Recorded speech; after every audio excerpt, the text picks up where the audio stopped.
Merci d'être sur Télé Africa dans le cadre de cette actualité relative à la nomination des deux vice-présidents, le vice-président de la République et le vice-président en charge de l'action gouvernementale.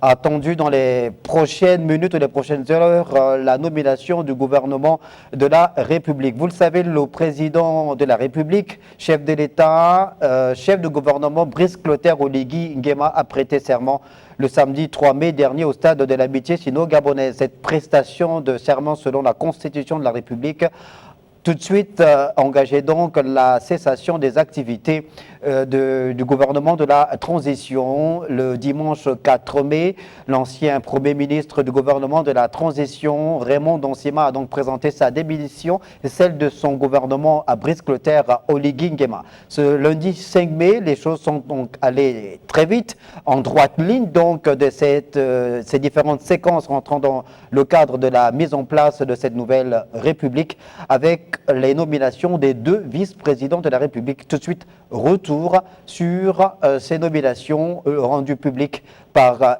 le professeur Guy Rossatanga-Rigno. Par décret du président de la République, chef de l'État, chef du gouvernement, est nommé vice-président de la République, Monsieur Séraphin Mundunga. Je vous remercie. C'était donc la première nomination de ce 5 mai qui annonçait donc Séraphin Mundunga comme étant le vice-président de la République. Je suis avec Pascal Koulou, acteur politique. Monsieur Koulou, bonsoir. Bonsoir, monsieur. Jean-Christian Kombila, journaliste principal, coordonnateur général du mouvement Les Témoins de l'Histoire. Jean-Christian Kombila, bonsoir. Bonsoir, monsieur. Et peut-être que d'un moment à l'autre, on va nous rejoindre sur le plateau Jonathan Toutoum Ngom. Nous étions hier sur ce même plateau dans une édition spéciale, Pascal Koulou, pour faire le point sur cette démission de l'ancien gouvernement dirigé par Raymond Donsima. Nous nous sommes lancés dans des analyses, décryptage de l'actualité. Nous avions annoncé certains noms qui pouvaient être donc nommés par Brice Clotaire Oligui Nguema aux prestigieuses fonctions de vice-président de la République.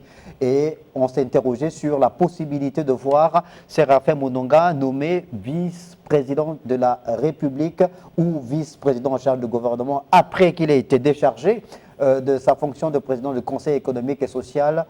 Et je suis tenté de dire que vous avez eu le nez creux. Disons qu'effectivement, vous avez raison. Je me rappelle que hier soir, nous avions fait un inventaire de ceux qui, au regard à la fois de leur profil politique, mais également de l'ensemble du relationnel, qui est le leur, peuvent occuper la fonction de vice-président de la République. Comme vous le savez, depuis toujours, la posture de vice-président de la République a soit incombé aux gens issus de la communauté Pounou. Suleyomba, c'était déjà ça. Et Omar Bongo, lorsqu'il a réinitié cette fonction, avait également choisi M. Divugui Diding. Et Ali Bongo, qui n'a pas jugé inutile de reconduire cette fonction. Mais toujours est-il que aujourd'hui, M. Oligui Nguema semble vouloir resituer, donc recadrer les choses comme cela se faisait par le passé, pour simplement dire que on peut noter que la gestion politique du pouvoir au Gabon obéit de plus en plus aux exigences communautaires en termes de démographie et de poids politique. Parce que, par essence, on disait souvent que si le président est issu d'une communauté, il lui fallait un poids politique provenant d'une communauté tout aussi importante, et à l'occasion, ça compensait et ça permettait d'avoir, en termes d'influence et de représentativité, mais de relais puissants, le soutien de ceux qui constituaient, sur le plan démographique, une part importante de la population gabonaise. Je crois que Oligui Nguema, par rapport à sa posture et à sa position d'être à la fois du Haut-Togo et du Haut-Lentem, a voulu, au cours de cette élection, associer la communauté du Grand Nyangou un peu, puisqu'il faut quand même reconnaître que, à l'instar de la communauté Fan qui se retrouve dans 5 des 9 provinces du Gabon, la communauté pour nous est aussi repartie presque sur la, en droit du Rolentem, hein, mais je crois sur l'ensemble des autres provinces du Gabon. Ça veut dire que c'est une communauté qui a du poids, qui compte. Le choix de Mundunga obéit effectivement à cette logique. Mundunga était un homme politique affirmé.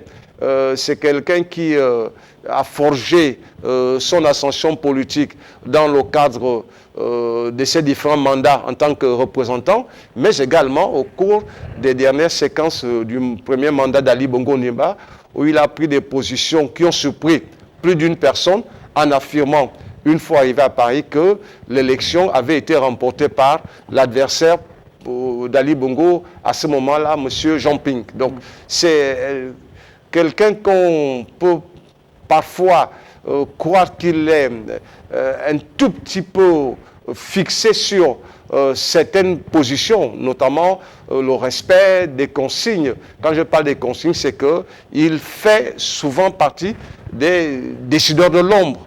Et généralement, même toute sa carrière politique s'est faite autour des grands parrains, à commencer par celui dont il a été le suppléant, c'est-à-dire l'ancien ministre des Affaires sociales, M. Moulengi, c'est comme ça je crois qu'il s'appelait, et peu après par M.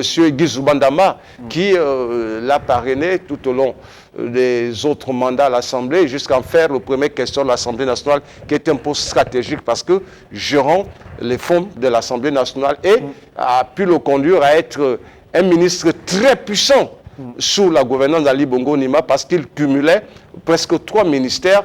Et aujourd'hui, il est vice-président de la République. Ça, c'est donc effectivement un poste d'homme de réseau, d'homme de couloir, d'homme de discussion pour continuer ce qu'il a l'habitude de faire, c'est-à-dire réconcilier, rallier par des discussions, par des contacts, les politiques pour asseoir ces différentes solidarités autour de l'action du président de la République. C'est essentiellement à cela qu'on peut aujourd'hui asseoir son nomination à cette fonction qui, je le répète encore, est une fonction à la fois administrative, mais beaucoup plus politique. On va revenir sur les aspects liés justement à la fonction dans cette nouvelle architecture institutionnelle.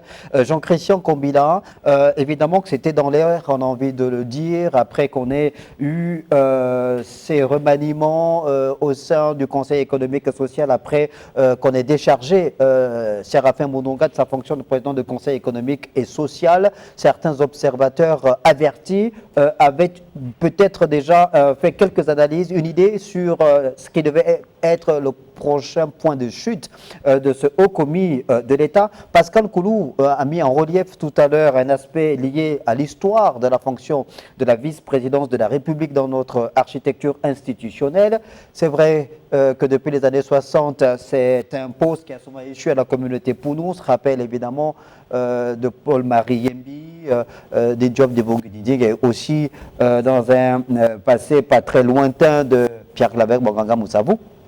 Donc, est-ce que vous pensez que on est dans une suite logique de la mise en relief de la géopolitique ou une forme de récompense voulue par Brice Clotaire Oligui Nguema à la province de l'Onyanga, qui a fait l'un des scores les plus importants lors de la dernière élection présidentielle? Il faut dire déjà que tout le mérite revient au président de la République, démocratiquement élu, le général Brice Clotaire Oligui Nguema.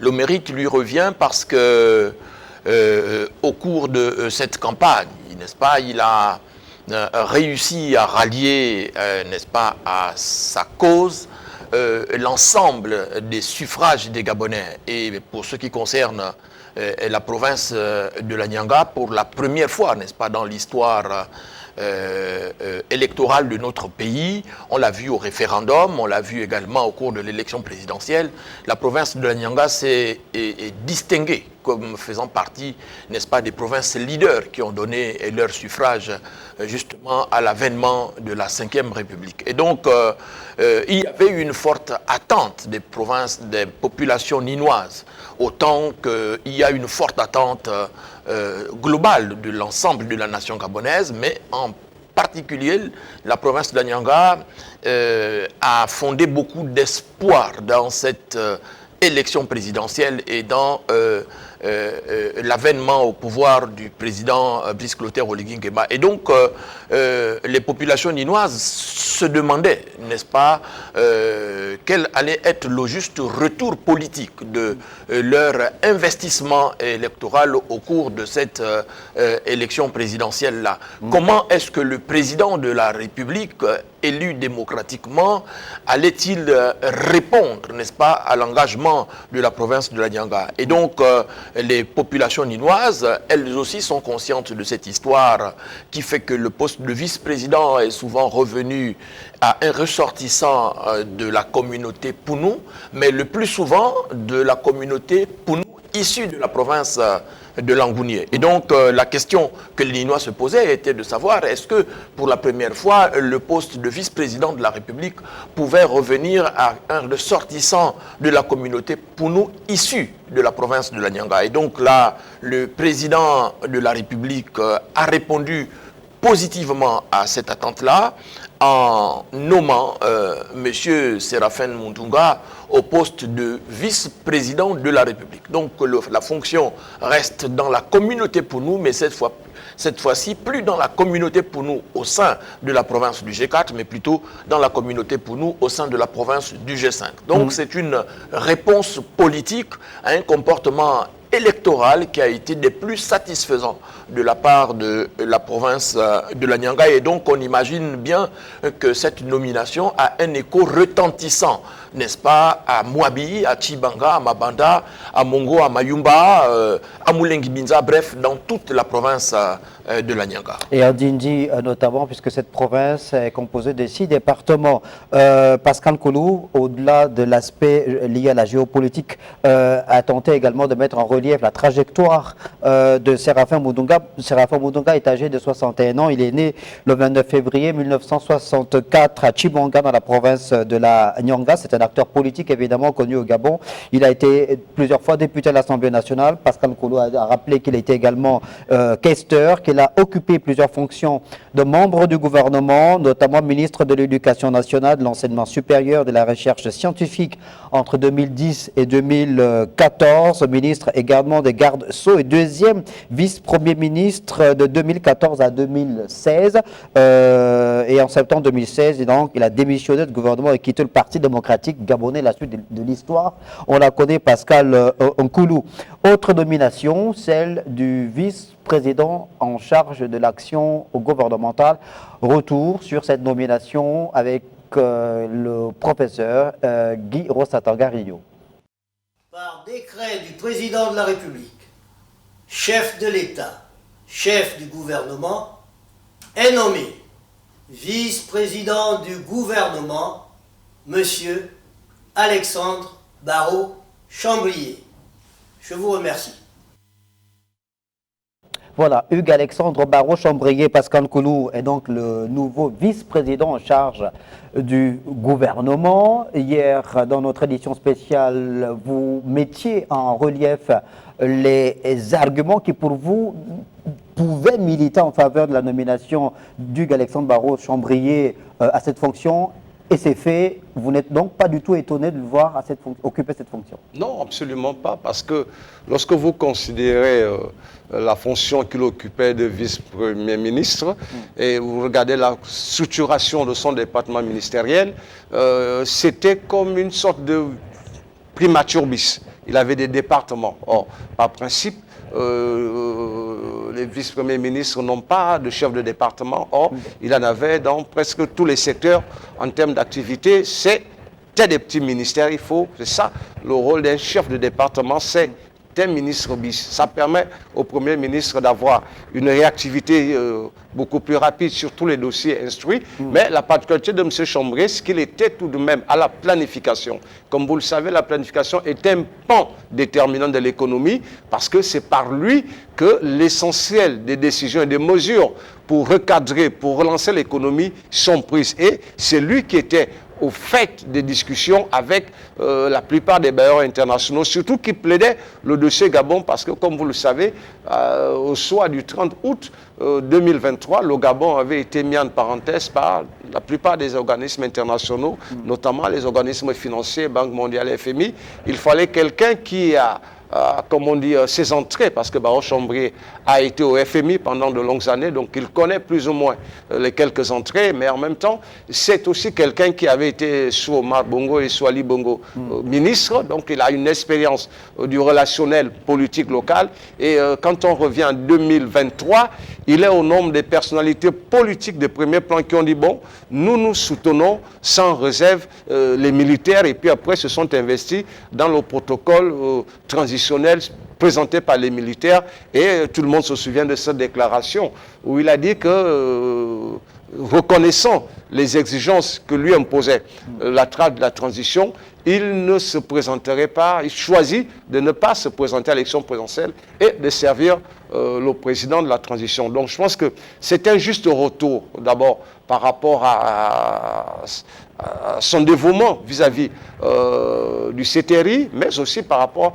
à ses états de service au cours de cette transition, parce qu'il a quand même été à une fonction stratégique et permis qu'il y ait un certain nombre de mesures qui sont prises à l'endroit du Gabon par les organismes internationaux financiers, le FMI, la Banque mondiale et surtout la Banque africaine de développement. Donc c'est quelqu'un qui est au bon endroit en ce qui concerne les dossiers urgents et brûlants de l'heure, notamment les questions liées à la dette, tout ça.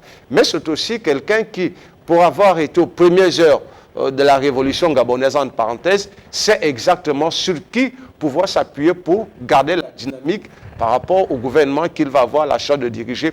Mais c'est aussi une fonction politique parce qu'il est rattaché à la fonction présidentielle par la dénomination de vice-président de la République, ce qui lui donne également là la possibilité de couvrir de l'aura politique tout ce qui reste en jachère depuis le 30 août 2023. Donc c'est quelqu'un qui, à mon humble avis, peut contribuer à répondre de manière efficace aux exigences du moment. Hugues Alexandre Barreau Chambrier, né en 1958, est une figure politique gabonaise évidemment bien connue. Il a été ancien membre du Parti démocratique gabonais qu'il avait d'ailleurs quitté avec fracas. Il a été député du 4e arrondissement de Libreville de 2006 à 2016, donc pendant une décennie.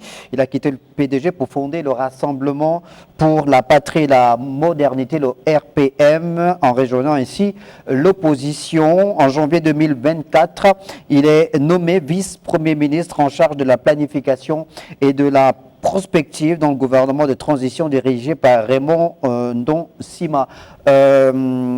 Jean-Christian Combina, Hugues Alexandre Barreau Chambrier, c'est évidemment une personnalité, un homme politique de haut vol, économiste de haut vol aussi. Pascal Koulou venait de mettre évidemment sur le devant de la scène ses qualités d'acteur politique, d'économiste, de haut commis de l'État rompu à la tâche.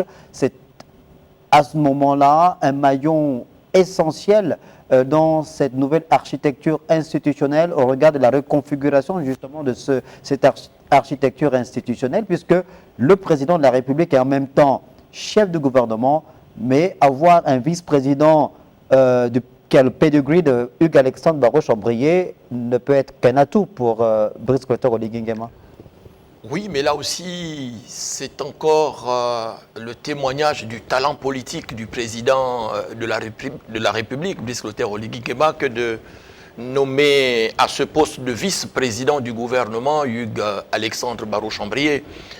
C'est une personnalité politique de premier plan dans notre pays. La décision de le nommer participe de la cohérence politique de la part du président de la République. Hugues Alexandre Barreau Chambrier a fait campagne au sein de la plateforme, du moins en 2023, au sein de la plateforme Alternance 2023. Et vous avez bien vu qu'aux premières heures de la transition, le président de la transition s'est appuyé sur les principales figures d'alternance 2023 qui ont façonné le candidat Albert Ondosa et qui l'ont amené à obtenir les résultats qu'il a obtenus.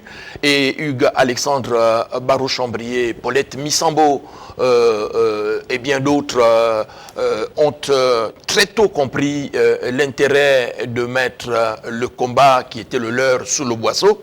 Ils ont donc, dès la première heure, soutenu le processus de transition. Il est resté donc une personnalité très cohérente dans son cheminement politique.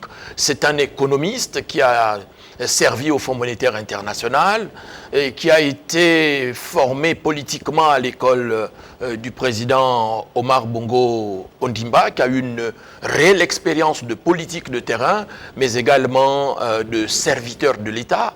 Et donc, sous le précédent gouvernement, il était en charge d'un département ministériel qui avait déjà vocation à concevoir la projection économique et stratégique de notre pays pour les années à venir. Et donc le président de la République, dans sa volonté, n'est-ce pas, d'agir vite sur les problèmes urgents de l'heure, le président l'a dit dans son discours d'investiture qu'il allait engager un dialogue politique avec les institutions de Bretton Woods.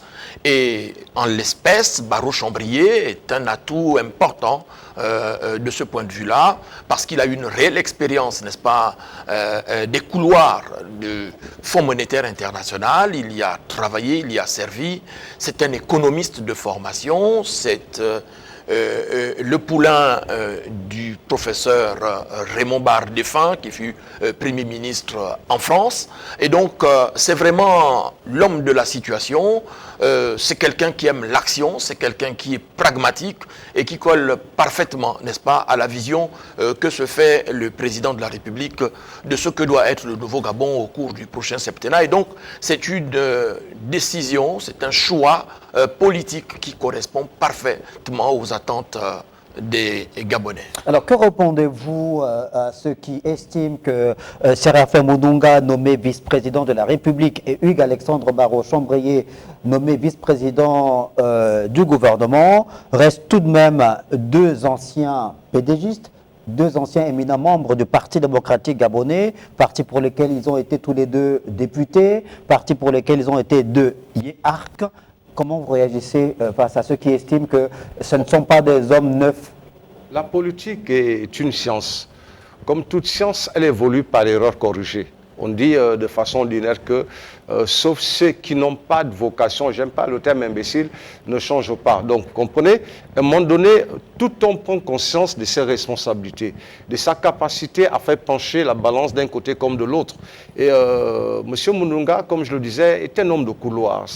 C'est un peu, il me donne l'image du Foucault français. C'est cet homme de l'ombre qui examine, l'homme de réseau, voilà, qui examine, parce que la posture qui a été la sienne pendant un peu plus de 6 ans autour d'Ali Bongo Ondimba a effectivement surpris beaucoup de personnes. C'est-à-dire, vous êtes vice-premier ministre de la République et puis, une circonstance à faire, vous décidez, dans l'ombre, de prendre une position contre le régime qui vous a gratifié à la fois des honneurs, mais également d'une ascension sociale exceptionnelle. Parce que être, comme il a été, cumuler 3 ministères, avoir la proximité avec le chef de l'État, comme certains le disaient, le président avait Ali Bongo avait une confiance absolue à lui. Bon, mais lui, il était en train de construire dans son cœur, dans ses réseaux, dans ses relations, le Gabon qu'il souhaitait. Rappelez-vous qu'il a été ceux qui ont pendant quelque temps fait l'éloge de l'école de l'émergence. Donc, au travers de l'école, on peut entrevoir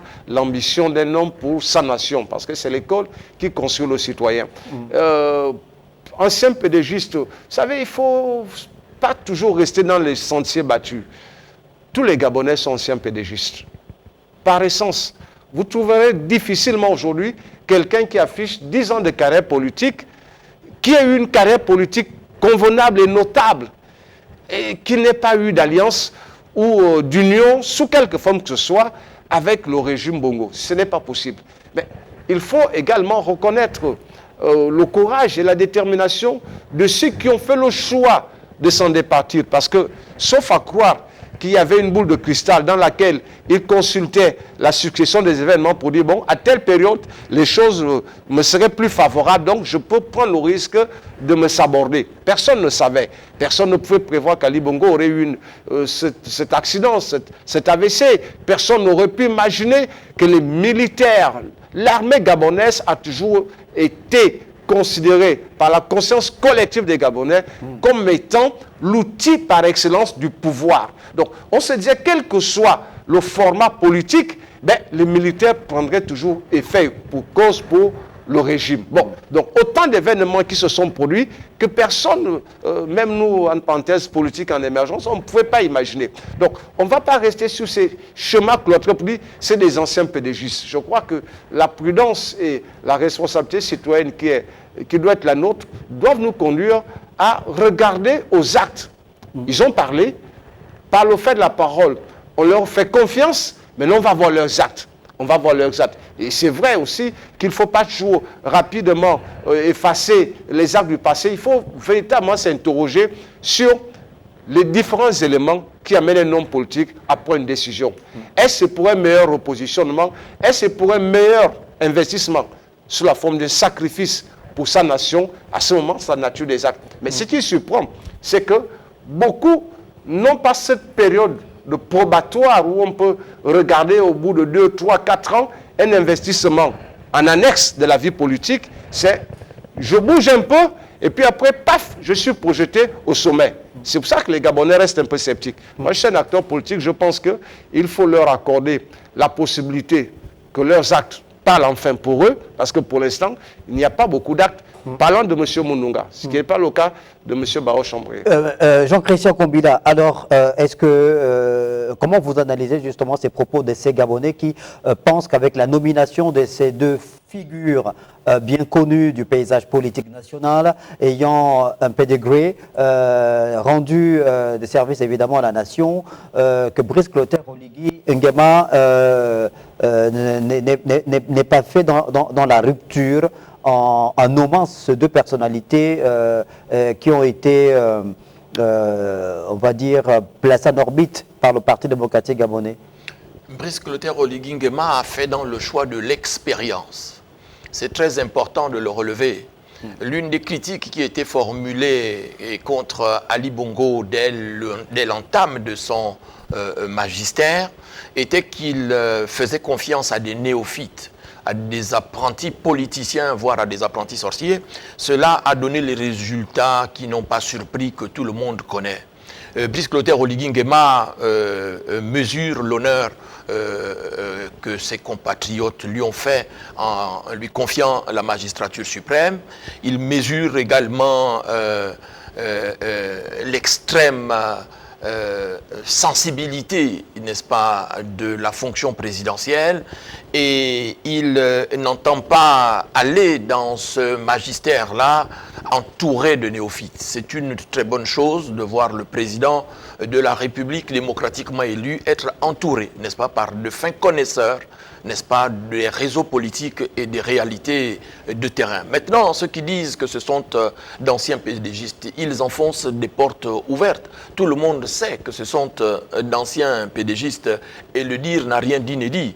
Ce qu'il faut plutôt noter chez une personnalité comme Séraphin Mountunga et ceux qui ont été sous son autorité dans les différents ministères où il a travaillé, c'est que cet homme est connu pour son courage, cet homme est connu pour son volontarisme, cet homme est connu pour son pragmatisme.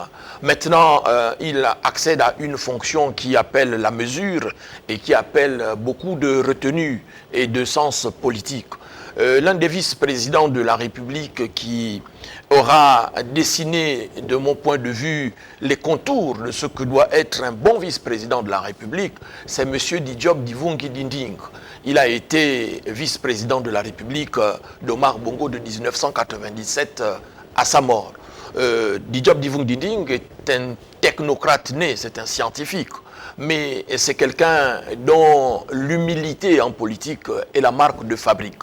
Et à cette fonction-là, il a dessiné le comportement humain et politique qui doit être celui du vice-président de la République, c'est-à-dire une personnalité loyale envers le président de la République, une personnalité attentive, n'est-ce pas, et diligente face aux hautes instructions présidentielles.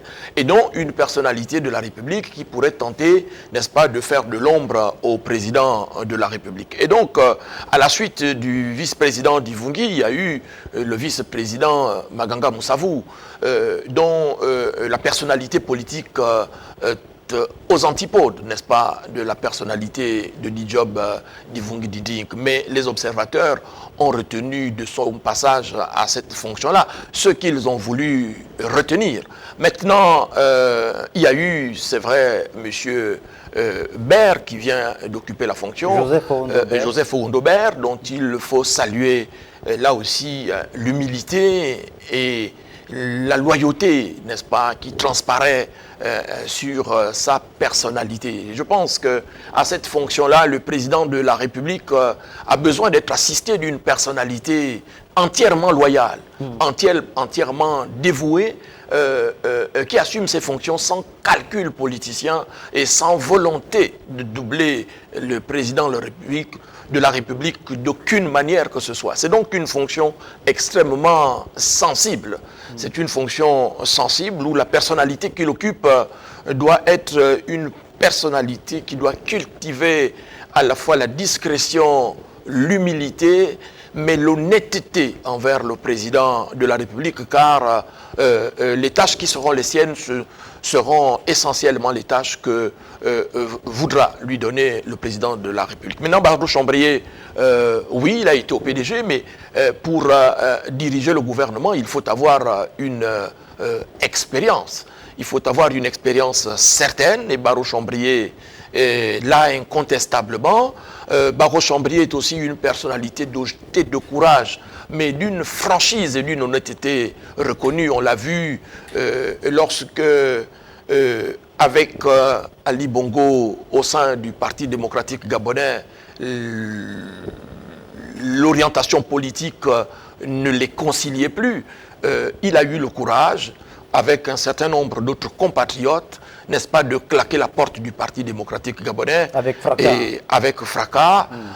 Il avait d'ailleurs dénoncé les opportunistes qui étaient arrivés, n'est-ce pas, des profito-situationnistes qui étaient arrivés engoncés dans leurs sabots, n'est-ce pas, autour du président Ali Bongo Ondimba. Et finalement, l'histoire lui a donné raison, à lui et à ses camarades du parti qui avaient quitté le navire, n'est-ce pas, avant que celui-ci ne coulât. Donc je pense qu'il faut féliciter le président de la République de s'être entouré de deux personnalités politiques aux trajectoires politiques que l'on peut parfaitement retracer, car sous le régime déchu, on a vu arriver, n'est-ce pas, au cœur des manettes de l'État, de véritables néophytes sans expérience politique et sans trajectoire politique véritablement accomplie. On va revenir tout à l'heure sur le rôle que devra donc jouer Séraphin Moundogan en tant que vice-président de la République et Hugues Alexandre Barrot-Chambrier, dont lui, bon, la dénomination de sa fonction est claire par rapport à la conduite de l'action du gouvernement. On va revenir sur ça, mais le temps pour nous d'avoir les premières réactions des Gabonais suite à la nomination ou aux nominations de Séraphin Moundogan et de Hugues Alexandre Barrot-Chambrier par le président de la République, Brice Clotaire Oligui Nguema. Le choix, c'est le choix du président de la République. Il a été démocratiquement élu et il a estimé qu'il fallait autour de lui des hommes capables de l'accompagner. Donc s'il a choisi les deux vice-présidents, vice-président du gouvernement et vice-président de la République, lui-même, c'est son choix à lui et je ne peux que me réjouir du choix qu'il a effectué pour notre pays, mais pourvu que ceux qui ont été choisis se mettent sérieusement à la tâche parce que les Gabonais les attendent au carrefour. C'est de bons choix. C'est de bons choix, il fallait s'y attendre parce que c'est une stratégie, parce que vu déjà la nomination, le remplacement. Quand on l'enlève du poste qu'il occupait, il fallait s'y attendre qu'il devrait occuper quelque chose de plus grand. Mais j'espère que tout ce qu'on attend, c'est l'amélioration de nos conditions de vie. C'est tout. Maintenant, le gouvernement, en fait, tous n'étaient pas mauvais dans ce gouvernement. Il y avait des vrais Gabonais, des vrais patriotes, des vrais travailleurs. Mais ils étaient certainement coincés quelque part, qu'ils ne pouvaient pas montrer qu'ils peuvent bien travailler. C'est un peu ça. Tout ce qu'on attend, c'est qu'ils se mettent au service du peuple. Parce que là, ils sont là, ils seront jugés par le peuple. Parce que c'est le peuple qui est là, ça c'est le pouvoir du peuple. Qui travaillent bien pour la population. C'est ça l'essentiel. C'est ce qu'on demande. C'est ce qu'on demande, que ceux-là prennent conscience que nous sommes quand même les Gabonais qui réclament la bonne vie, les bonnes conditions. Pourvu que M. Séraphin Munga fasse bon travail, hein, parce que c'est ce que la jeunesse gabonaise cherche. C'est pourvu qu'il fasse un bon travail, c'est tout. Parce qu'il a un passé et les Gabonais connaissent son passé. Donc quand M. Séraphin se présente, c'est qu'il a des nouvelles intentions envers les Gabonais. Et moi, en tant que Gabonais, personnellement, nous attendons à ce que M. Séraphin Munga nous montre un visage plus prompt à ce qu'il a fait dans le passé. Et pour M. Barreau-Chambrier, nous connaissons qui est Barreau-Chambrier. Nous savons le travail qu'il a fait durant la transition. Et nous voulons qu'il continue dans le même pas et la même lancée. Voilà. Merci. Vous venez d'écouter Pascal Nkoulou, Jean-Christian Kobila, la réaction de ces Gabonais. Globalement, ils sont satisfaits, mais ils espèrent évidemment que ces deux personnalités-là, aux côtés du président de la République, travaillent à l'amélioration de leurs conditions de vie. Ouais, je crois que tous les Gabonais veulent effectivement aller dans le sens de ce que le président de la République impose comme marque et comme dynamique en même temps, c'est-à-dire se consacrer à l'essentiel. Les nominations, c'est vrai, les fonctions, c'est utile, c'est important, ça donne de la présence, ça donne de la notoriété, ça fait marcher sur des tapis rouges, mais il y a un besoin de retour, il y a un besoin d'impact dans la vie des Gabonais, et c'est cela qui est important aujourd'hui, c'est-à-dire qu'on se livre là à des commentaires sur les actifs des uns des autres, mais ça, c'est le passé. Demain, les Gabonais veulent pouvoir vivre dans un pays où il y a une réactivité lorsque la demande sociale l'impose, lorsqu'il y a une prise en compte, lorsqu'il y a des besoins vitaux qui s'imposent. Vous êtes dans un pays où vous avez l'eau, le courant qui sont servis à mi-temps. Vous êtes dans un pays où les retraités tirent le diable par la queue. Vous êtes dans un pays où le taux de chômage des jeunes est hyper élevé. Donc, dans cette dynamique, il faut se consacrer à l'essentiel. Or, les réponses auxquelles les uns les autres doivent se livrer, ce n'est pas de festoyer avec les communautés, ce n'est pas de se retrouver en famille pour dire on a eu un poste. Non, c'est-à-dire nous sommes en train de construire la République dans une forme d'inclusivité. C'est cela que le président impose aujourd'hui comme marque. Et je souhaite effectivement, comme l'ont dit ses compatriotes qui interviennent, que ceux qui sont nommés à ces postes de responsabilité sortent du carcan habituel. Parce que dès lors qu'on va commencer à dire oui, c'est notre province, on occulte la République, on occulte la responsabilité républicaine, on occulte les objectifs du très long terme. Parce que certains chemins sont certainement intéressants, mais la réalité c'est que si on reste dans ces chemins faux et bridants, on peut ne pas avoir la capacité de percuter sur les politiques publiques du gouvernement. Et c'est à ce niveau qu'il y a le danger. Je suis parfaitement en harmonie avec ce que le président de la République essaie de faire en mettant un technocrate à la tête du gouvernement. Ça lui permet d'être capable de conduire les dossiers urgents et en mettant, comme je dis, un homme de l'ombre, un homme de couloir, un homme de mission au niveau de vice-président de la République. Ça lui permet de s'attacher à la collaboration aisée de toute la dynamique politique de ces 30 dernières années. Parce que bon, il faut quand même reconnaître que M. Séraphin Munga, tout à l'heure je me suis trompé en disant M. Moulingui, s'agissait de Patrice Zengi, dont il avait été le suppléant, et puis après, qui est devenu député à la demande de Patrice Zengi, et quelqu'un qui a une posture d'intergénérationnel. Bon, c'est comme on dit les mauvais vieux, mais c'est également aussi les bons jeunes, parce qu'il émerge entre une génération qui considérait la politique comme étant une affaire paternaliste et non pas une affaire consacrée à la nation, et des jeunes qui avaient une vision, les Mbobam, les Ali Bongo, tout ça. Donc il est entre les deux feux. Et il est un président qui est tout jeune, donc il est dans une dynamique d'innovation et d'engagement. Donc en tant qu'homme de l'homme, en tant qu'homme de contact, il devra faciliter un rassemblement autour du président de ces générations pour qu'il y ait cette dynamique générationnelle. Je vais terminer par M. Barreau Chambrier qui, lui, conduit l'action du gouvernement. Lui aussi, à ce moment-là, devra s'attacher, je l'espère, non pas la collaboration des politiques, mais s'attacher à la collaboration des technocrates à des ministères sensibles, comme je l'ai exprimé hier. Pourquoi? Pour permettre qu'il y ait une dynamique à la fois dans le champ politique, entre les politiques au niveau de l'Assemblée, au niveau des collectivités locales, et avoir les technocrates qui regardent aux exigences de rendement. Parce que vous savez, je suis d'accord, mais Barreau Chambrier est quand même président du RPM. Ça veut dire que le président de la République lui-même va certainement se mettre en projet de création de parti.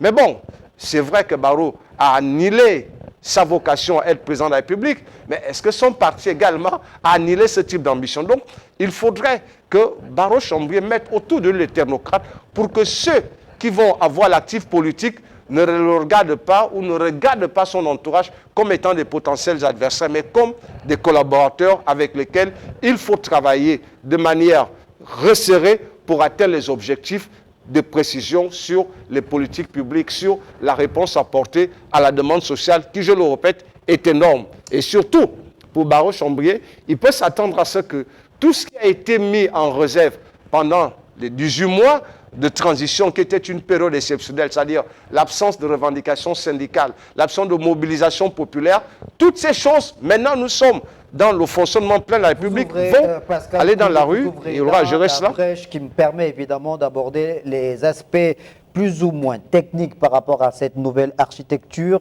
en ce qui concerne l'exécutif, puisqu'on est aujourd'hui, comme on le sait, dans un régime présidentiel. Il y a 2 vice-présidents qui ont été nommés, un vice-président de la République, un deuxième vice-président en charge de l'action du gouvernement. Alors, quid justement des rôles que devront jouer ces 2 personnalités, notamment le vice-président de la République, Séraphin Mundunga. On sait que dans un passé pas trop lointain également, on se rappelle évidemment de ces pics d'un opposant au régime du Parti démocratique gabonais à Omar Bongo, Pierre Mamboundou, qui n'avait pas hésité de traiter Diop Divungo Dinding, alors vice-président de la République, comme étant un factotum d'Omar Bongo, Jean-Christian Kombila, dans la bouche de Pierre Mamboundou. Ça veut effectivement dire que la fonction de vice-président de la République était une véritable coquille vide. Alors, on a 2 vice-présidents, un qui a une responsabilité bien établie, Hugues Alexandre Barreau Chambrier, il est chargé du gouvernement. Quid de l'action, quid du rôle de Séraphin Mundunga dans cette architecture? Est-ce que c'est une coquille vide? Est-ce que Séraphin Mundunga est un factotum? Déjà, vous évoquez la mémoire de Pierre Mamboundou. Monsieur Pambo, si vous permettez, je dirais que Pierre Mamboundou et Diop Divungi Dinding avaient des liens de famille. Ils avaient des liens de famille très étroits et les 2 personnalités se portaient en très grande estime. Et très franchement, à ma connaissance, Dinding que s'était adressé feu Pierre Mamboundou. Non, Pierre Mamboundou avait émis une critique, n'est-ce pas, contre la création du poste, même pas contre la personnalité de Diop. Non, je parle bien du poste. On parle bien du poste incarné par Diop Divungi qui l'occupait à ce moment-là. Oui, mais la fonction est une fonction éminemment politique. C'est une fonction éminemment politique. Lorsque le président Omar Bongo Ondimba avait créé ce poste-là, il avait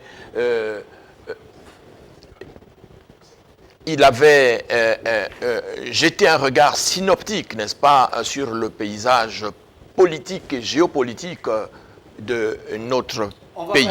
On va aller en direct, si on veut récupérer justement le signal pour la composition, je pense, du gouvernement de la République. On va revenir sur le plateau. Monsieur Régis Onanga Ndiaye, ministre de la Défense nationale, Madame Brigitte Onkanoa, ministre de l'Intérieur, de la Sécurité et de la Décentralisation, Monsieur Herman Imongo.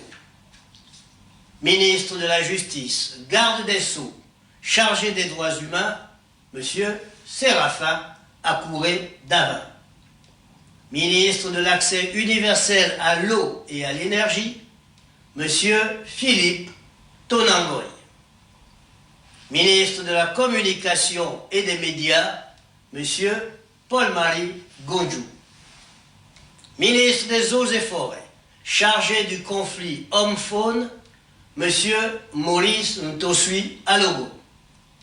Ministre de l'Environnement, de l'Écologie et du Climat, M. Maïs Mouissi. Ministre de la Mer, de la Pêche et de l'Économie bleue, porte-parole du gouvernement, Mme Laurence Mengue-Mézoré, épouse Ndong. Ministre des Mines et des Ressources géologiques, M. Gilles Nembe. Ministre du Pétrole et du Gaz, M. Sosten Ngema Ngema. Ministre de la Santé, professeur Adrien Mougougou. Ministre du Logement, de l'Habitat, de l'Urbanisme et du Cadastre, M. Ludovic Meunier. Ministre du Tourisme durable et de l'Artisanat, M. Pascal Ogoué-Siphon. Ministre de la Planification et de la Prospective, Mme Louise Mvono. Ministre des Affaires sociales et de l'Inclusion, Mme Nadine Awanang, épouse Anatou. Ministre de l'Enseignement supérieur et de la Recherche scientifique, M. Simplice Désiré Mamboula. Ministre de la Fonction publique et du renforcement des capacités, professeur Marcel Ibinga, épouse Ititsa. Ministre du Travail, du Plein Emploi et du Dialogue social, M. Patrick Barbera Isaac. Ministre de l'Industrie et de la Transformation locale, Maître Lubin Ntoutoum. Ministre des Travaux publics et de la Construction, M. Edgar Mukumbi. Ministre de l'Économie numérique, de la Digitalisation et de l'Innovation, M. Marc-Alexandre Doumba. Ministre de l'Entrepreneuriat, du Commerce et des PME-PMI, Mme Zenaba Ninga Chani. Ministre de l'Agriculture, de l'Élevage et du Développement rural, Mme Odette Polo, épouse Panzou. Ministre de la Femme, de la Famille et de la Protection de l'Enfance, Mme Élodie Diane Fouefoué, épouse Sanjo. Ministre de la Jeunesse, des Sports, du Rayonnement culturel et des Arts, chargé de la vie associative, Dr Armande Longo, épouse Moulengi. Je vous remercie. La composition du nouveau gouvernement de la République, on reviendra dans quelques minutes sur ce communiqué afin de vous permettre d'avoir une idée plus exacte sur la composition de ce gouvernement de la République, le temps pour nous de réagir à chaud par rapport justement à ces nominations. On peut noter un jeu de chaises musicales pour ce qui est de certains membres du gouvernement, à l'exemple de Madame Laurence Ndong, qui part donc du ministère de la Communication pour être désormais ministre en charge de la mer et porte-parole du gouvernement. On peut noter quelques entrées, notamment celle de Sosten Ngema Ngema à la fonction de ministre du pétrole, Louise Mvono à la planification, c'est une entrée, Simplice Désiré Mangoula, je pense, au ministère de l'enseignement supérieur, c'est également une entrée. Il y a une autre entrée, celle de Edgar Mukumbi en tant que ministre des Travaux publics. Une entrée supplémentaire, celle de Madame Zenaba Ninga Shining, qui avait été candidate, la seule femme lors de la dernière élection présidentielle. À chaud, comme ça, messieurs, votre réaction par rapport à la composition de ce gouvernement? C'est un gouvernement qui voit la sortie de beaucoup de personnalités. Il a l'air d'être resserré. Oui, c'est un gouvernement resserré, Oui. dans lequel on ne retrouve plus certaines figures, mais connues. Mais comme nous avons pris le communiqué On va revenir justement, en cours, il on va serait demander peut-être à la bon régie de nous recaler que ce communiqué au début, nous puisque ayons si c'est possible, si c'est prêt, on va le communiqué rediffuser. dès l'entame pour que nous ayons une connaissance plus exacte, n'est-ce pas, des personnalités qui sont sorties et celles qui sont restées. Évidemment, on sait que bon, il y a les anciens ministres qui ont gardé leur poste, notamment le ministre de l'Intérieur, Herman Imongo, il est resté ministre de l'Intérieur, c'est bien ça, Régis Onangan Diaye aussi, je pense, Maître Lubin Tuntum, également gardé son poste en ce qui concerne l'industrie. Je ne sais pas, est-ce qu'aux travaux publics, est-ce qu'il n'y a pas eu un changement? Si, bien sûr, je l'ai mentionné, la rentrée d'Edgar Mukumbi.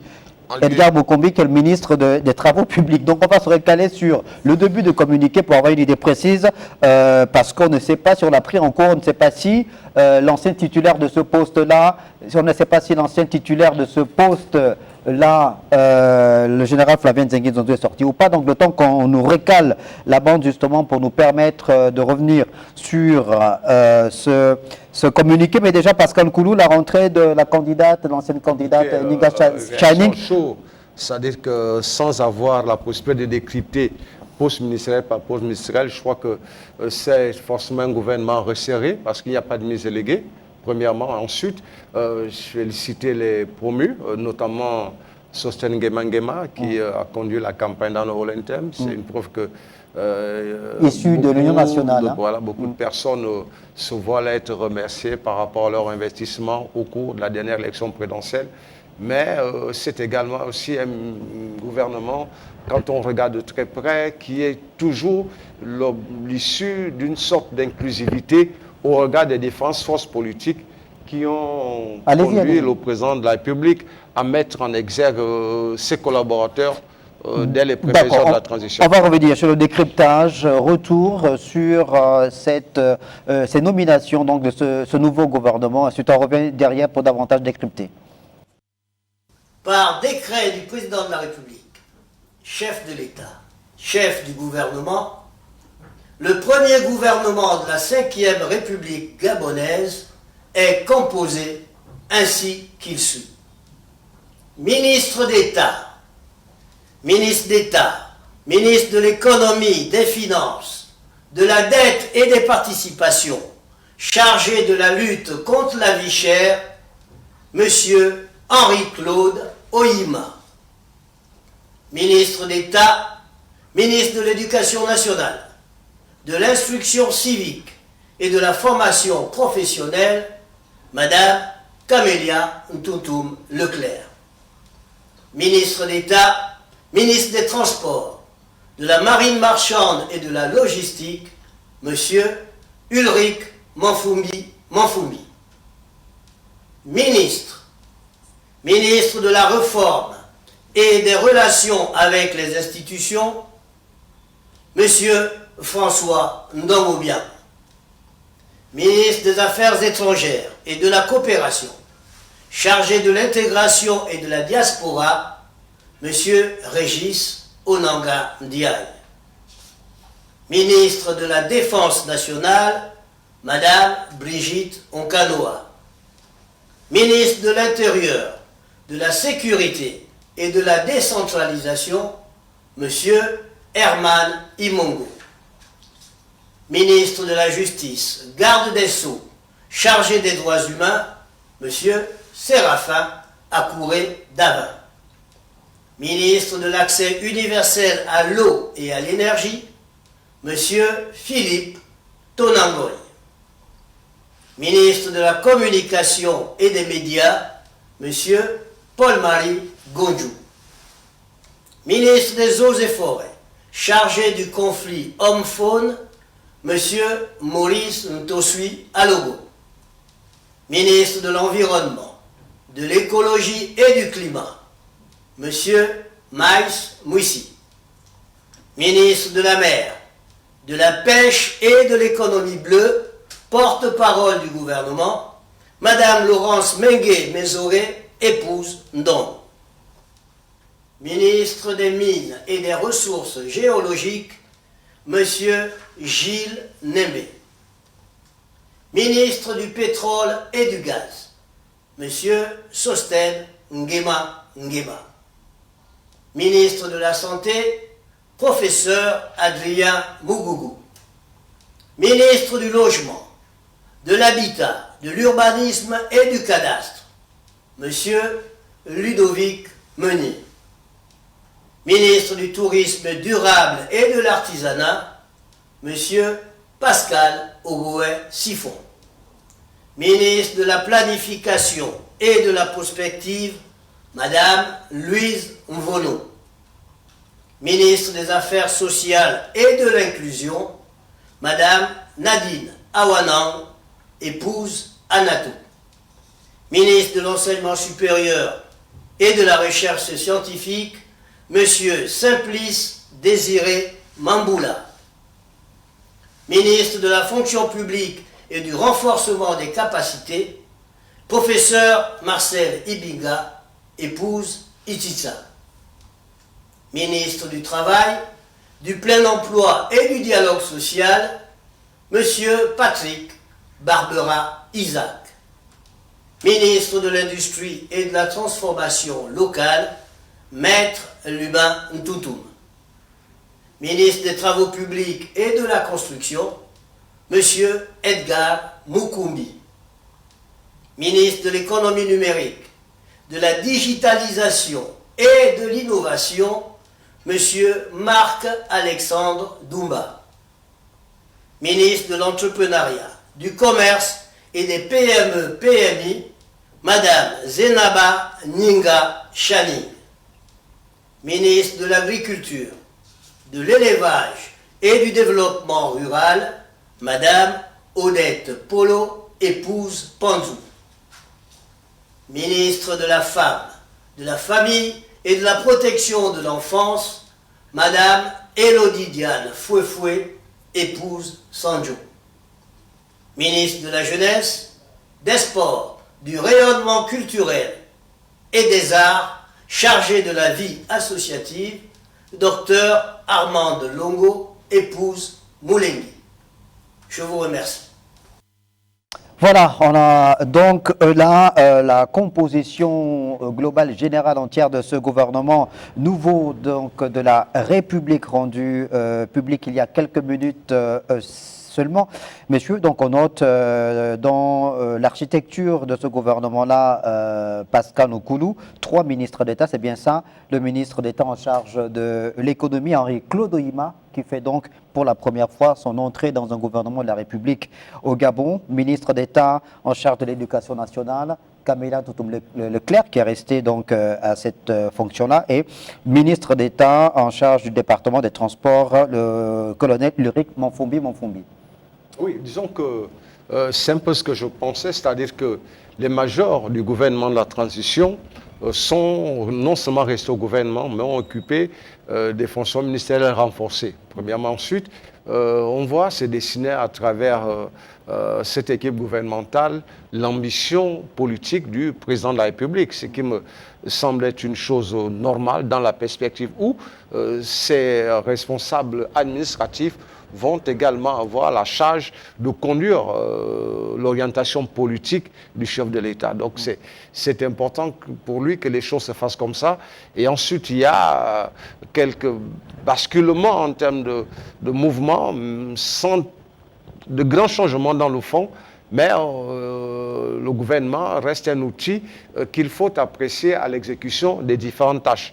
Parce que l'essentiel de ce qui est à venir va se jouer au niveau des élections législatives et locales. Donc il y aura une recomposition à la fois du format gouvernemental, mais également aussi du paysage politique, à partir du moment donné où les grandes forces politiques vont affirmer leur volonté d'influencer ou d'exercer le pouvoir de décision en collaboration avec le chef de l'État, tout en se gardant quand même du fait que nous sommes dans un régime qui donne au président les pleins pouvoirs sur sa capacité à influencer l'action gouvernementale, c'est-à-dire à choisir ses collaborateurs au niveau du gouvernement sans que cela ne soit forcément en rapport avec les futures forces politiques qui constitueront les majorités aux différentes assemblées. Donc c'est un gouvernement, au regard de ce qui a été annoncé par le secrétaire général de la présidence de la République, où on a vu quand même quelques resserrements, notamment au niveau du ministère de l'économie ou de la planification. Ça veut dire que ça reste un ministère stratégique, comme on le disait, et c'est d'autant plus vrai que c'est à peu près à quelque chose près le département ministériel qu'occupait l'actuel vice-président de la République en charge du gouvernement. Donc, c'est un ministère important, c'est comme le ministère de l'Éducation nationale également, c'est des ministères un par problème, aux grandes attentes, et il faut des solutions innovantes, il faut des responsables politiques capables d'associer et la dynamique des forces sociales engagées dans ces différents ministères avec la capacité du président de la République, comme il s'est déjà prononcé, à respecter les engagements sur le plan international par rapport aux différents bailleurs de fonds de notre pays, mais aussi par rapport à la volonté de permettre aux Gabonais de connaître un mieux-être. Parce que de toute évidence, je le redis encore, la demande sociale va être très forte parce que le président de la République, tout au long de la période de la transition, n'a pas souvent effleuré la possibilité que les Gabonais auraient quelques périodes, une sorte de période de test pour mieux aborder les réaménagements nécessaires. Donc, les choses vont se faire dans cet état d'esprit, d'attente, de réponses précises, mais également avec un président et, là on vient de le voir, un gouvernement qui devrait normalement... Donc on note qu'il y a, donc, je pense, 7 entrées dans ce gouvernement, dans ce nouveau gouvernement. On est en train de parler là des ministres d'État qui sont 3, on l'a dit, le ministre d'État en charge de l'économie, Henri-Claude Ohima, qui fait son entrée dans ce gouvernement-là. Comment on peut interpréter déjà cette entrée d'Henri-Claude Ohima dans un gouvernement au Gabon? On connaît le poids de l'homme dans le monde de la finance, patron émérite justement de BGFI Bank, un empire financier et bancaire qu'il a construit pendant plus d'une trentaine d'années, qui aujourd'hui est au-delà même des frontières de Gabon, puisque BGFI est dans la sous-région Afrique centrale, même en Afrique de l'Ouest. C'est le patron de la Fédération des entreprises du Gabon. Jean-Christian Combina, comment vous interprétez cette rentrée dans le gouvernement d'Henri-Claude Ohima avec le portefeuille de ministre de l'économie, ministre d'État en charge de l'économie?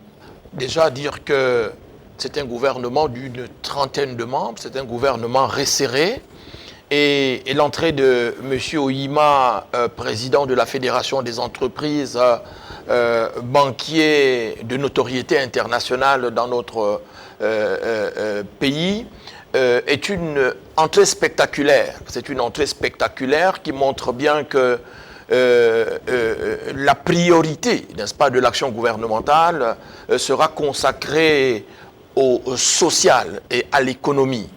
Et on a vu que sous la transition, le processus de reconstruction de notre pays, le processus de mise en place des infrastructures socio-économiques de base a bénéficié du soutien des banques nationales.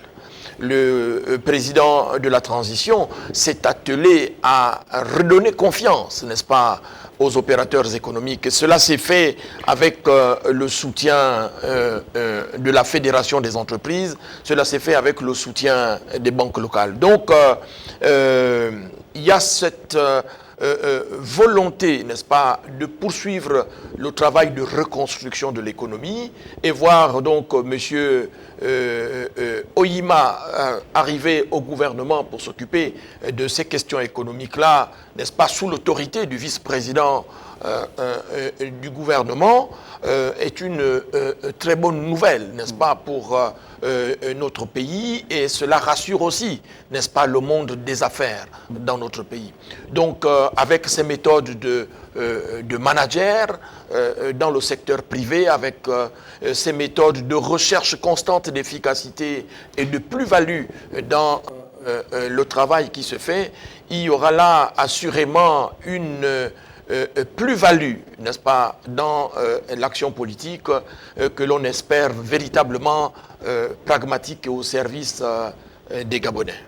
Pascal, Je voulais rapidement ajouter sur l'entrée de M. Oyima au gouvernement. C'est-à-dire, il avait été plusieurs fois, même sur Mabongo, annoncé comme potentiel ministre des Finances. À chaque fois, bon, on ne sait pas, ça n'a rien donné. Mais cette fois-ci, il faut regarder que c'est à l'identique, hein, le ministre, enfin, le super ministère des Finances, qu'occupaient des personnalités comme M. Okinda, M. Jean-Pierre Lemumba Lepandou. Vous avez à la fois les finances, l'économie. Il n'y a plus cette séquence, hein, cette segmentation plutôt, où on avait du budget là-bas. Là, c'est le tout-puissant ministre des Finances et de l'économie. Ça permet quoi? Ça permet, lui, en tant que grand patron, d'avoir un rapport privilégié avec les responsables d'entreprise pour exactement aller toucher là où il sait que, bon, il y a des poches qui ne sont pas souvent révélées, lui-même étant souvent associé à leurs réflexions parce qu'il était aussi, bon j'espère, je ne sais pas comment il fera, il était aussi le grand patron de la Fédération des entrepreneurs du Gabon. Ça veut dire que c'est quelqu'un qui, sur le plan de l'économie, n'est pas seulement un super banquier, mais c'est un... je ne sais pas, c'est un artisan de l'économie et de la prospective de notre pays parce que tout le monde sait que BGFIBank est un partenaire privilégié du gouvernement pour le financement des projets structurants. Donc c'est quelqu'un qui arrive là et je ne mourrai pas, c'est pas la bonne instruction, mais il faut dire qu'il est pratiquement le chef du gouvernement bis, hein, en termes de responsabilité et en termes d'objectifs à atteindre. Donc, M. Barreau-Chambrier peut se réjouir d'avoir là un collaborateur qui non seulement est dans son domaine de manière potentielle, mais qui, de par son envergure en tant qu'entrepreneur, va facilement entrevoir et arrêter des collaborations avec les membres de la sous-région, avec les organismes internationaux et avec les banques locales. Donc c'est une aubaine. Il faut saluer là le pragmatisme et la capacité du président Lugui à s'entourer de personnel politique fiable et confiant. Et quid de la nomination du colonel Ulrich Manfumbi à la fonction de ministre d'État en charge des transports? Bon, vous savez, les transports, c'est un peu le fourre-tout du Gabon. Moi, j'aime qu'on soit clair.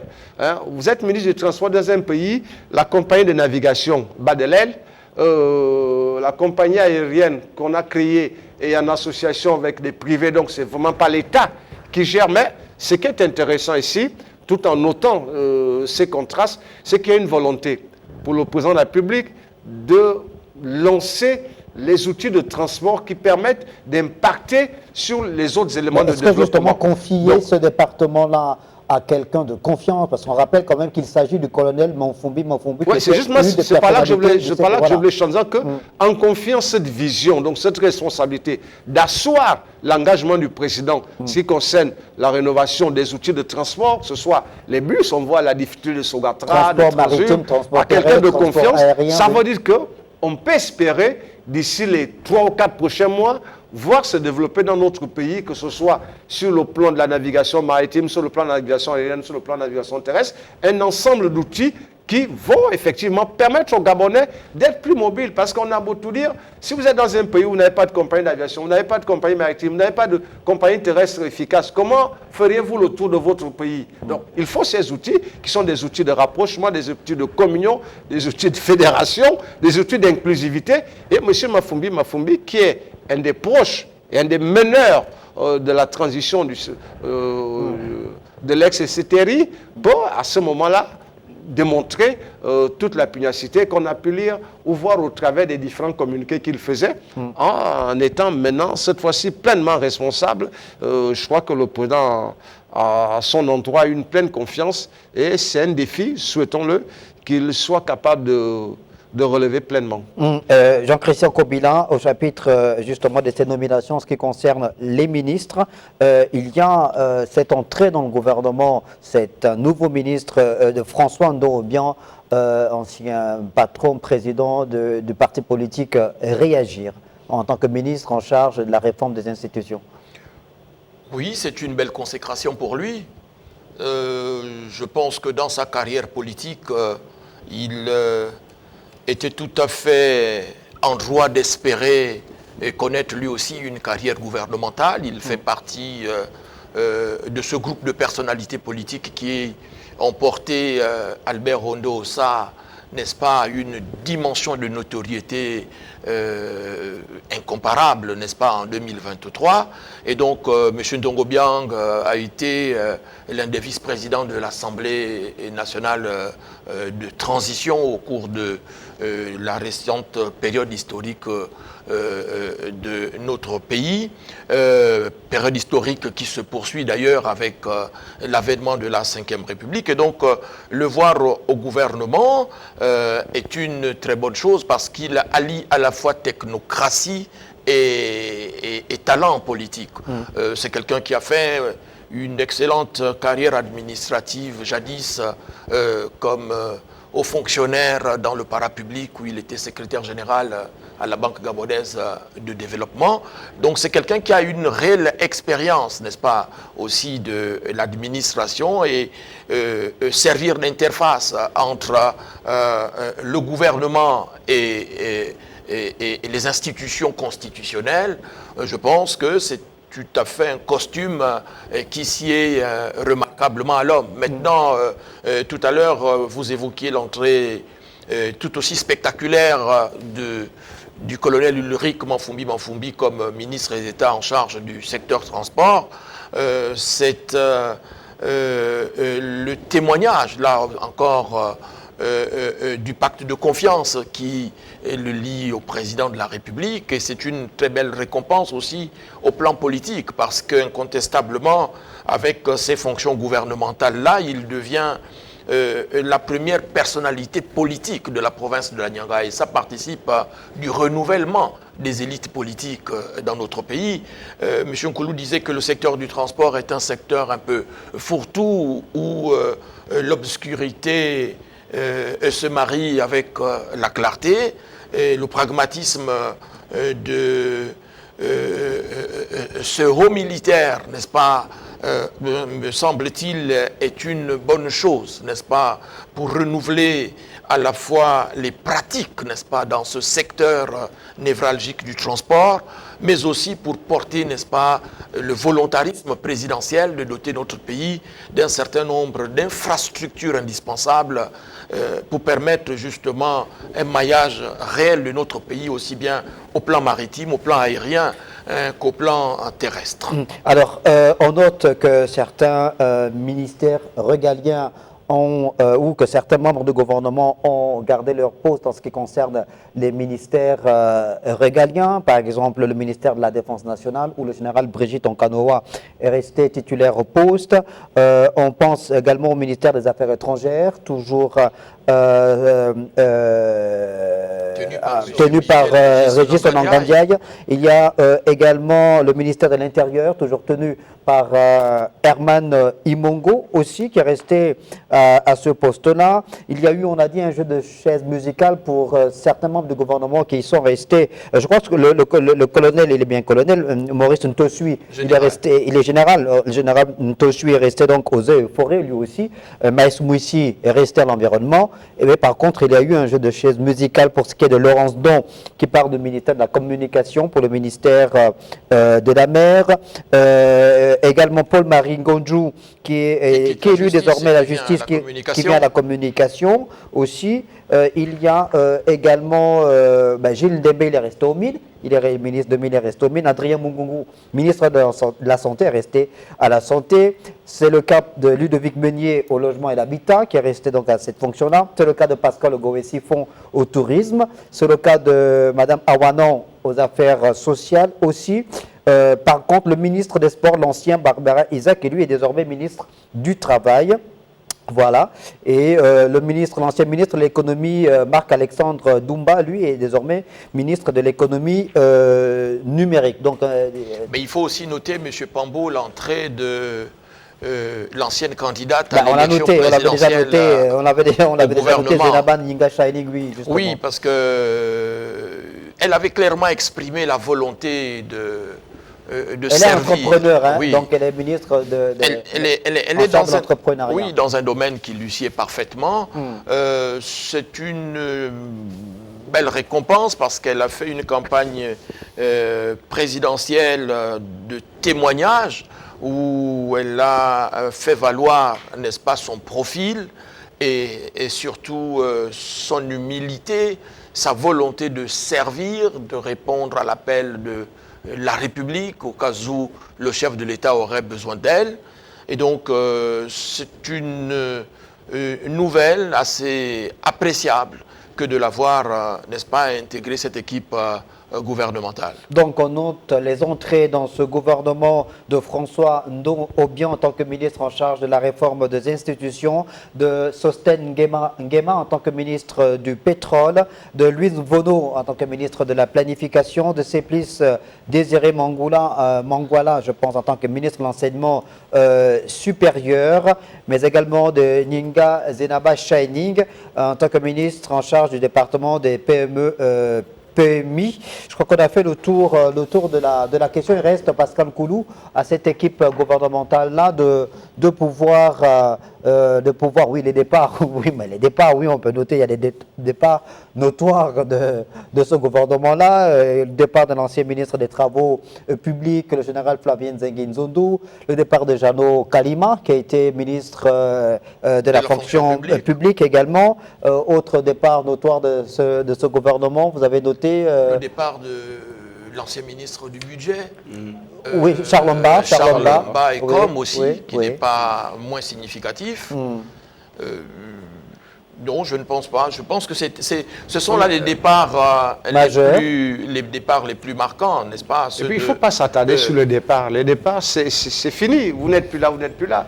Votre actif, il y a une signification, parce que voyez-vous, M. Koulou... Ceux qui sont restés dans ce gouvernement sont restés par convention ou par compromis politique avec le chef de l'État et par objectif politique de gouvernance avec le président de la République.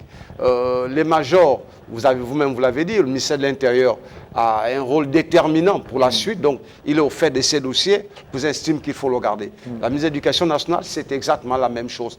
La défense nationale. Voilà, donc c'est des gens qui sont faits de leur dossier, M. Nanga, parce qu'il y a un lien important entre M. Oyima, ce qu'il va faire à l'international, pour ce qui est des finances, du Gabon, tout ça, et M. Nanga qui suivait déjà autour du chef de l'État un certain nombre de dossiers par rapport à l'Union africaine. Donc c'est important que ces gens restent là. Et vous avez vu, la plupart de ceux qui ont été promus sont affectés dans des départements où ils ont un profil qui semble répondre. Notamment, vous avez M. Sostène Nguema qui était déjà, je crois, dans le cadre du ministère du pétrole ou des mines, je ne sais pas trop bien. Mais donc c'est des gens mis à la tâche. Moi, tout ce que je souhaite, c'est que si on avait à faire le détail, peut-être vous nous donnez l'occasion de revenir sur la possibilité de faire le détail au rattachement politique des uns des autres, on pourrait à ce moment-là voir également se redéfinir. On le fera demain. Se redéfinir la future recomposition des forces politiques en présence autour de l'Uguingema. Parce qu'on n'est plus dans l'ère de la transition, on est dans l'ère des choix stratégiques d'alliance qui doivent lui donner à la fois le recul nécessaire pour exercer, mais également la proximité indispensable pour faire un mandat heureux. Donc c'est les deux alliances indispensables en termes d'équilibre auxquels se livre le président de la République. J'espère qu'il réussira. On va revenir justement sur cet aspect dans notre émission de ce mardi 21h, le grand rendez-vous, en guise de conclusion par rapport à cette forte actualité. Jean-Christian Combina. Notez que c'est un gouvernement qui voit en son sein la volonté, n'est-ce pas, du président de la République de donner la priorité aux questions économiques et sociales pour pouvoir justement apporter des solutions aux problèmes des Gabonais. C'est symbolisé par l'entrée de M. Oyima, n'est-ce pas, au sein de ce gouvernement comme ministre d'État en charge des finances. C'est une nomination qui est, de mon point de vue, porteuse en elle-même, n'est-ce pas, de beaucoup d'espoir, n'est-ce pas, au sein de ce gouvernement-là. Maintenant, il faut aussi saluer le fait que Le président de la République est clairement démontré que sa main n'a pas tremblé, puisqu'il y a des figures marquantes de ce gouvernement qui sont parties. Le ministre d'État Flavien Nzenge-Nzundu est sorti de ce gouvernement-là. N'est-ce pas? Le simple fait pour ce ministre-là de ne plus faire partie de l'équipe gouvernementale témoigne de ce que le président de la République, n'est-ce pas, a clairement endossé la fonction présidentielle au soir de la cérémonie d'investiture. Merci beaucoup Jean-Christian Kobila. Merci également à vous Pascal Koulou, dans l'espoir de vous retrouver ce mardi sur les antennes de Télé Africa dans le cadre de l'émission 21h, le grand rendez-vous pour continuer à décrypter cette forte actualité en lien avec la nomination de ce gouvernement de la République. Merci d'avoir regardé cette édition spéciale. Bonne suite des programmes sur Télé Africa.